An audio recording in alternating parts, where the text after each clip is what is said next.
নমস্কার বন্ধুরা, পম্পার কিচেনে আপনাদের সকলকে স্বাগত। আজ আমি আপনাদের সাথে মিনি কালো জামুন মিষ্টির রেসিপি শেয়ার করব।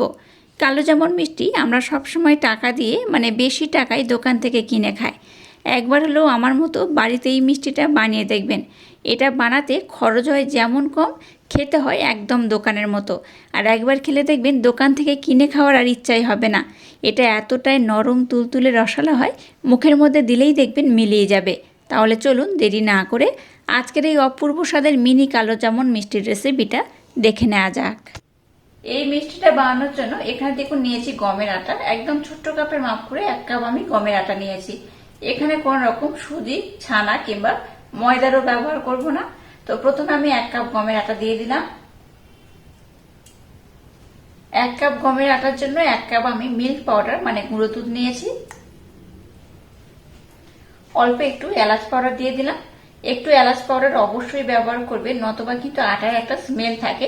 তো একটু যদি এলাচ পাউডার ব্যবহার করেন তাতে করে গমের আটার স্মেলটা কিন্তু পাওয়া যাবে না, আর মিষ্টিটা হবে একদম দোকানের মতো।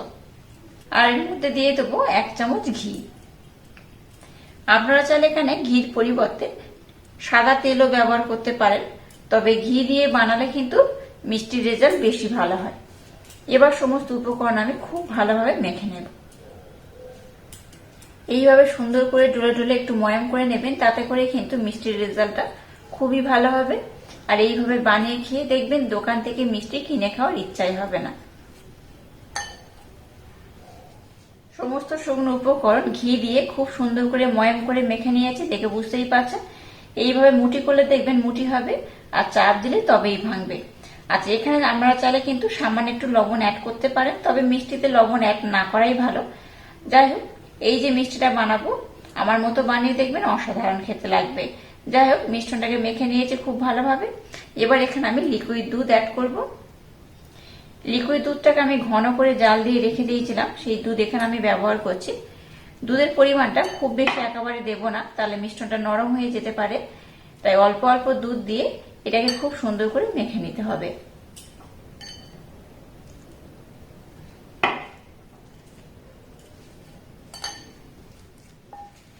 আপনারা চাইলে এখানে দুধের পরিবর্তে নর্মাল জলও ব্যবহার করতে পারেন, তবে দুধ দিয়ে বানালে কিন্তু এই মিষ্টির স্বাদটা একদম দোকানের মতো হবে।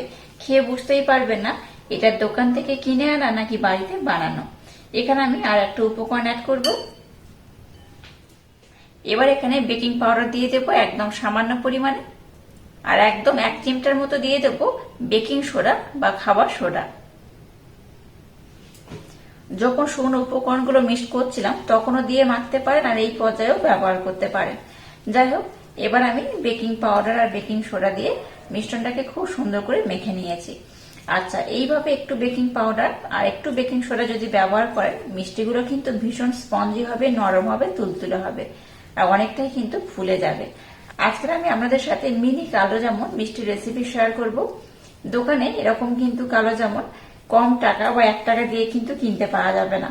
যাই হোক, এইভাবে বানিয়ে দেখবেন অসাধারণ খেতে লাগে। দোকানে মিষ্টি অনেক টাকা দিয়ে না কিনে খুব সহজে বাড়িতে আমার মতো বানিয়ে নিতে পারেন। যাই হোক, মিশ্রণটাকে খুব সুন্দর করে মেখে নিয়েছি। এবার এটাকে আমি 2 থেকে 3 মিনিট বা 5 মিনিটের জন্য রেস্টে রেখে দেবো। ততক্ষণ আমি হাতটাকে ধুয়ে নেব, আর একটা শিরার দরকার, শিরাটাকে বানিয়ে নেব। আর এটাকে খোলা বাতাসের মধ্যে রাখবেন না, ঢাকা দিয়ে 5 মিনিটের জন্য রেস্টে রাখলেই হবে। এবার দেখুন, যে কাপের মাপ করে এখানে গমের আটা আর দুধ ব্যবহার করেছি সেই কাপের মাপ করে এখানে আমি 2 কাপ চিনি নিয়ে নিয়েছি। 2 কাপ চিনি আমি এখানে দিয়ে দিলাম। এবার দেখুন, যে কাপের মাপ করে আমি চিনি দিয়েছি সেই কাপের মাপ করে 1.5 কাপ এখানে আমি জল দিয়ে দেব।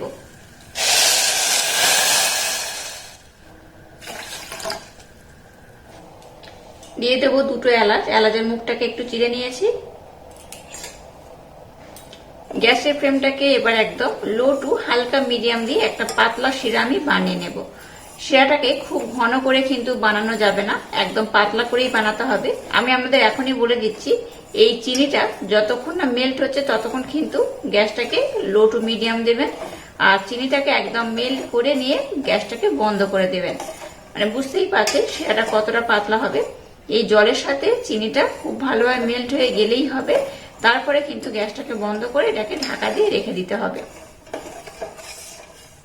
খুব খুব ঘন করে একতার দুতার হলে যেমন হয় সেইভাবে বানালে কিন্তু এই মিষ্টিগুলো শিরাটাকে অ্যাবজর্ব করতে পারবে না, শুধুমাত্র চিনিটাকে জলের সাথে মেল্ট করে নিলেই হবে।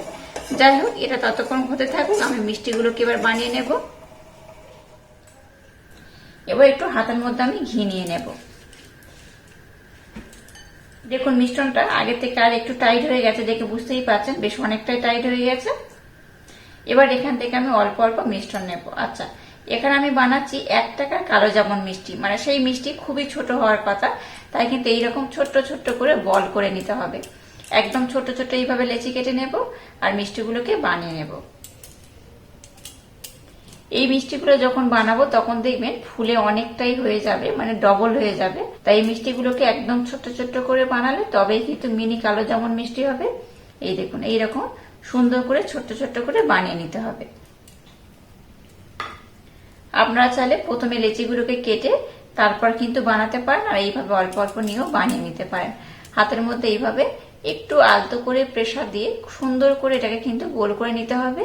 আর এটা গোল করার সময় লক্ষ্য রাখবেন কোথাও যেন না ফাটল থাকে, তাই কিন্তু মিশ্রণটাকে নরম করে মাখা, একটু ফাটল থাকলে হবে না, শুধু এইভাবে সুন্দর করে গোল করে নিতে হবে। সমস্ত মিশ্রণ দিয়ে এইভাবে সুন্দর করে আমি গোল করে নেব।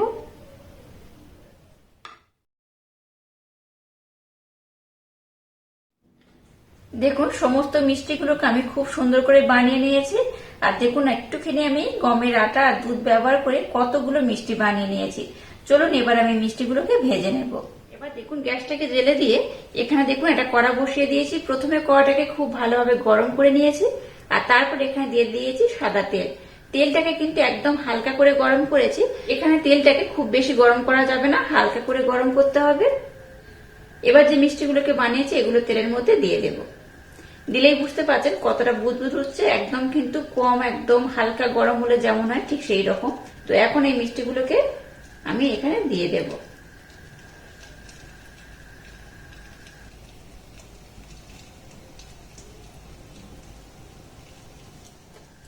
আচ্ছা, সবগুলো মিষ্টি এখানে আমি দিয়ে দিচ্ছি। যেহেতু তেলের পরিমাণটা বেশি দিয়েছি তাই মিষ্টিগুলোকে আমি দিয়ে দেব।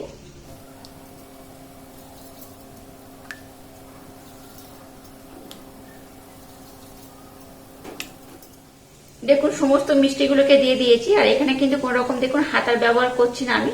মিষ্টিগুলো অটোমেটিক কিন্তু তেলের উপরে ভেসে উঠছে, দেখে বুঝতেই পারছেন। এই পর্যায়ে গ্যাসের ফ্লেমটাকে একদম লো রাখতে হবে, হাই দেবেন না, লো করেই কিন্তু বানাতে হবে। যখন দেখবেন মিষ্টিগুলো তেলের উপরে এইভাবে ভেসে উঠছে তখন জানবেন যে মিশ্রণটা আমার একদম ভালোভাবে রেডি হয়েছে আর মিষ্টিগুলো কিন্তু খুব সুন্দরভাবে হয়ে যাবে। আর যখন দেখবেন মিষ্টিগুলোর মধ্যে একটু হালকা কালো ধরা শুরু করেছে তখন কিন্তু গ্যাসের ফ্লেমটাকে লো টু মিডিয়াম দিতে হবে, নতুবা মিষ্টিগুলো ফেটে যাওয়ার সম্ভাবনা থাকবে। আর দেখুন সমস্ত মিষ্টিগুলো কিন্তু ফুলে তেলের উপরে ভেসে উঠেছে, সবগুলোই দেখুন তেলের উপরে ভেসে উঠেছে। এবার কি করবো, গ্যাসের ফ্লেমটাকে আমি একটু মিডিয়াম দিয়ে দেব, দিয়ে এটাকে আমি সুন্দর করে লাল লাল করে ভেজে নেব। গ্যাসের ফ্লেমটাকে কন্টিনিউ লো রাখলে মিষ্টিগুলো বেশি ফেটে যাওয়ার সম্ভাবনা থাকবে। যাই হোক, এবার মিষ্টিগুলোকে আমি একটু লাল লাল করে ভেজে নেব। দেখুন মিষ্টিগুলোকে আমি কত সুন্দর কালার করে ভেজে নিয়েছি। এটাকে কিন্তু আর একটু বেশি লাল, মানে আর একটু কালো করে ভাজতে হবে। যেহেতু আমি এখানে গোলাপ জামুন মিষ্টি নয় কালো জামুন মিষ্টি বানাচ্ছি, তাই মিষ্টিগুলোকে কিন্তু আর একটু কালো কালার করে ভাজতে হবে। তাতে করে কালো জামুন মিষ্টি যেমন হয় ঠিক সেই রকমই দেখতে হবে। আর যদি আপনারা মনে করেন যে গোলাপ জামুন মিষ্টি বানাবেন তাতে করে কিন্তু এই পর্যায়ে মিষ্টিগুলোকে উঠিয়ে নিলেই হবে। আমি যেহেতু কালো জামুন মিষ্টি বানাচ্ছি তাই এটাকে আমি আর একটু লাল করে নেব। এবার দেখতে পাচ্ছেন মিষ্টিগুলোর কিন্তু কালার অনেকটাই একটু ডার্ক হয়ে গেছে। এটাকে আমি আর কিন্তু খুব বেশি কালো করব না, এইরকমই থাকবে। এটা যখন শিরার মধ্যে দেবো তখন কিন্তু আরো অনেকটাই কালো হয়ে যাবে। যাই হোক, এবার আমি মিষ্টিগুলোকে উঠিয়ে নেব। এবার দেখুন শিরাটা একটু ঠান্ডা হয়ে গেছে, তাই এটাকে একটু গ্যাসটা জেলে দিয়ে গরম হতে বসিয়ে দিয়েছি। এবার দেখুন মিষ্টিগুলোকে আমি নিয়ে নিয়েছি। মিষ্টিগুলোকে খুব গরম অবস্থা শিরার মধ্যে দেওয়া যাবে না, মিষ্টিগুলো এখন বেশ গরম রয়েছে।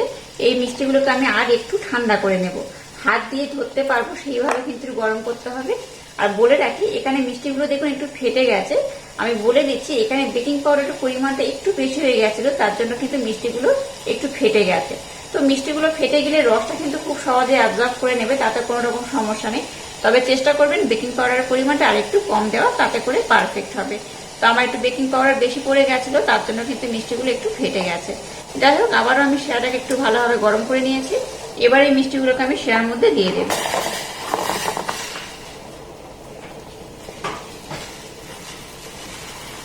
মিষ্টিগুলোকে দেখুন শিরার মধ্যে আমি দিয়ে দিয়েছি। এবার এটাকে ঢাকা দিয়ে গ্যাসের ফ্লেমটাকে লো টু হালকা মিডিয়াম দিয়ে 5 মিনিটের জন্য ফুটিয়ে নেব।